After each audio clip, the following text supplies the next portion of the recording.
Hi, I'm Jeff Seckendorf, one of the founders of Unified Team Diving. Today I'm going to talk about two things. One is, how do we get back to the boat, or the shore, or the dock, or whatever it is we're diving off. And the second thing is a little bit about emergency gas planning, emergency reserve gas planning, a program we have called rock bottom gas planning. So the first thing I want to do is talk about an ascent strategy. Now, we have to decide, what is an ascent strategy? Well, an ascent strategy could be using dive tables. It could be using a dive computer. It could be no strategy, where you just come straight to the surface. And in UTD, we have an ascent strategy, which is derived from a program called Ratio Deco, and we call it Min Deco, or Minimum Deco. So we look at the parameters or the characteristics of an ascent strategy, and there are a couple things we want to pay attention to. One, we want to make sure that whatever we use to come back to the surface, whatever program, it's safe and reliable. That means the chances of you getting injured on the ascent are low, and that you can do this time after time after time with the same results. So safe and reliable becomes paramount. The next thing is we want it to be precise, accurate, and practical. Now, precise is interesting because we want precision, but we don't want too much precision because everybody's body is a little different, conditions are different, it's cold one day, it's warm the next, you may have different ascent strategies. So precision has to be relative, and the same with accuracy. Now the third thing, practicality, that's also very important. We want to make sure that whatever we have is easy to use, both in the water, before the dive, and so on, so we're not compromising too much when we're trying to figure out an ascent strategy that's easy to use. The next thing is that it has to be applicable at any depth. Now, what this means is, if you're recreational diving today and you're technically diving tomorrow to deeper depths, we want to make sure that the ascent strategy is similar, is compatible with each of these different types of diving, so you don't have to learn a whole new ascent strategy or put these tables away and pick up those tables. So we want whatever we're using on recreational diving to definitely be the same type of ascent strategy or program that we use on deeper technical diving or cave diving or wreck penetration diving or anything. It all has to be the same. The next thing is it has to be consistent within the team. Now this is really important. I've been on a lot of dives where we see people coming up an ascent line all scattered about. The team goes down together, but they do their own ascent. They have different computers, different tables, and they're not coming up together. And there's a big safety problem there. So we want to make sure that the team does the same ascent strategy. They're there to support each other in an emergency, and the team comes up together, coming up the line or coming back to the shore together. So whatever ascent strategy you choose, the whole team has to agree to use that ascent strategy. The last thing is it has to be easy to use and modify and remember. So we don't want something that's cumbersome or clumsy or hard to figure out in the water. So that's basically what the parameters are of an ascent strategy. Now, if we look at a dive, we have to realize that every dive is a decompression dive. Every time you descend as little as a foot or a meter below the water, you are pressing inert gases into your body. Nitrogen and or helium if you're using it, but mostly nitrogen, because in air we have about 21% oxygen and about 79% nitrogen. A few other trace gases we're not going to talk about. But the nitrogen, the oxygen we're not too much worried about, because at the recreational depths we're diving at, we breathe it in, we metabolize some, and we breathe it out. It's not a big problem. But the nitrogen is an inert gas that actually gets pressed into our tissues under pressure.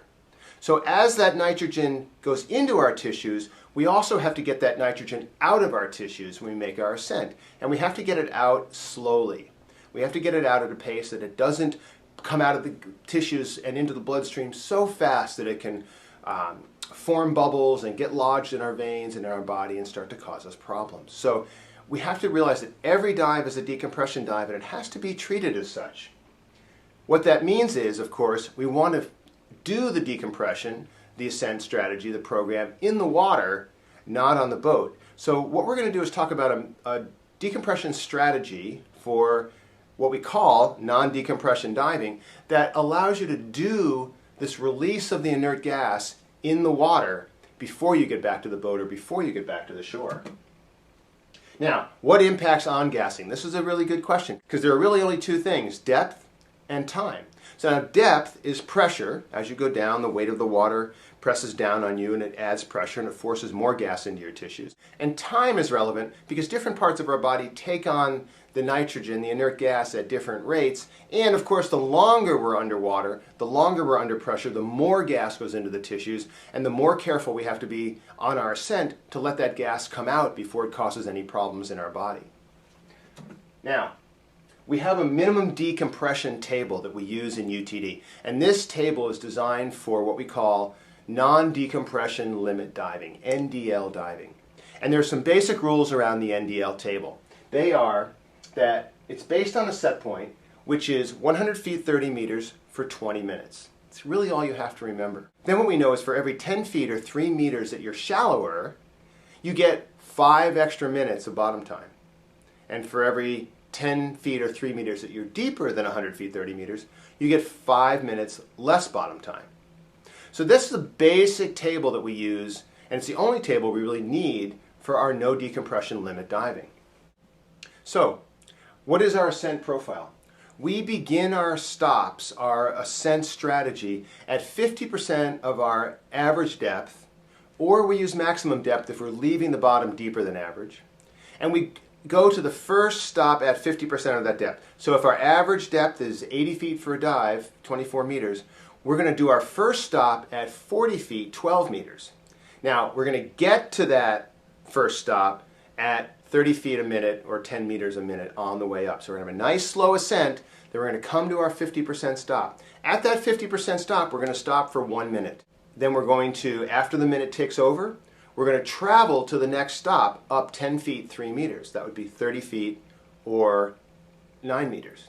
So we've done 40 feet, 30 feet, and then 20 feet and 10 feet. 1 minute each stop. In metric, it's 12 meters, 9 meters, 6 meters, 3 meters, 1 minute each stop. And the travel time is included in that stop. So when the minute ticks over on your timer, and say your run time is now 32 minutes, when you see 33 minutes on your timer, you'll start your ascent to the next stop. And that the time it takes you at 30 feet, 10 meters a minute to get to that next stop is included. So you have 20 or 30 seconds of travel followed by 30 or 40 seconds of stop, whatever makes a minute. You see the next minute, you go up again. You see the next minute, you go up again, and so on to the surface.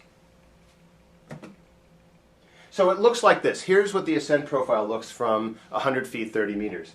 We have 2 minutes of travel. The first minute of travel is going to get us to 70 feet, 21 meters. The next minute of travel is going to get us to 50 feet, 15 meters. And then we're going to stop there for a minute.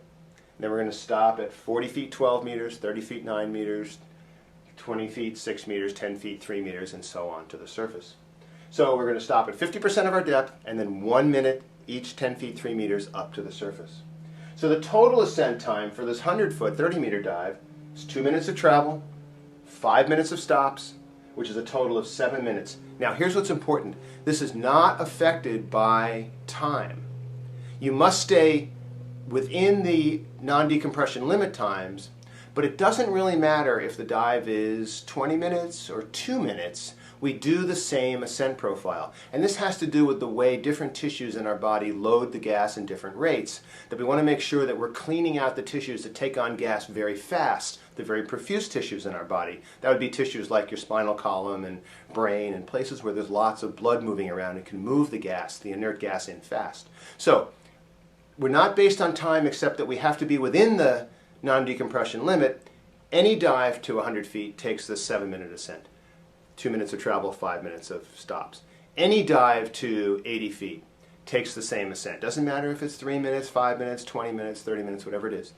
You go to half the depth, in this case 40 feet, 12 meters, and then 1 minute each stop to the surface.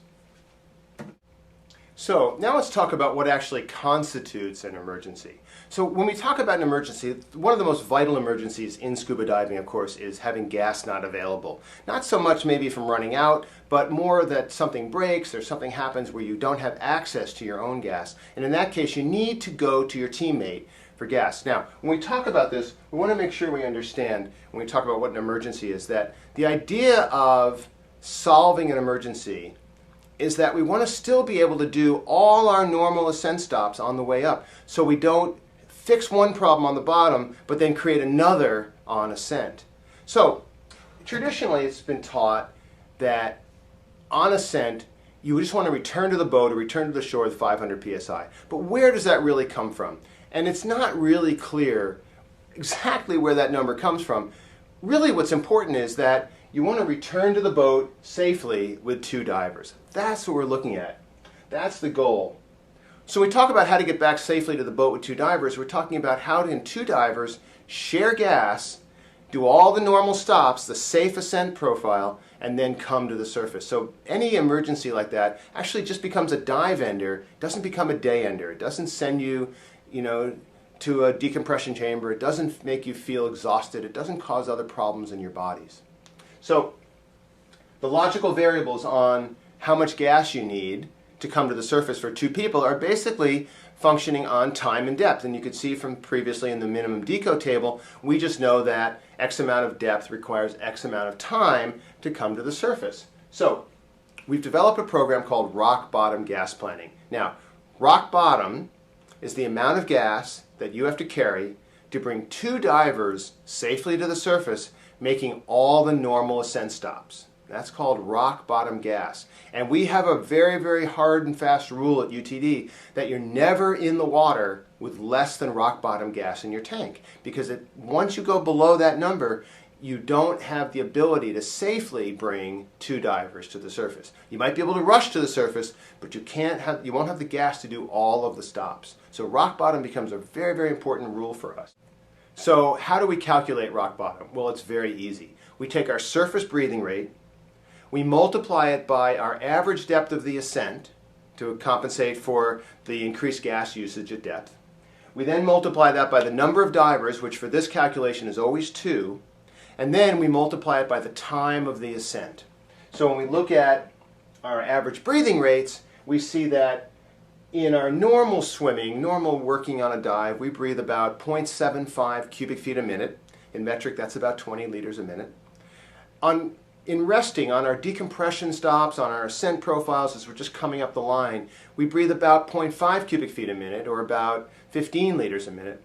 But in an emergency, in a stress situation, that breathing rate goes up a little bit. So in imperial, we use 1 cubic foot a minute, and in metric, we use 30 liters a minute. So that's our breathing rate. So once we know that, that's our surface air consumption rate that we use for the calculation, we can look at an example. Here's a 60-foot example where we have an emergency at 60 feet. We spend 1 minute solving that. So we plan, in the gas planning, 1 minute of gas at the maximum depth to solve the emergency. Then we make our ascent to our first stop. Now we're at 60 feet, 18 meters, so our first stop is going to be 30 feet, 9 meters. So we're going to spend 1 minute traveling to 30 feet, 9 meters.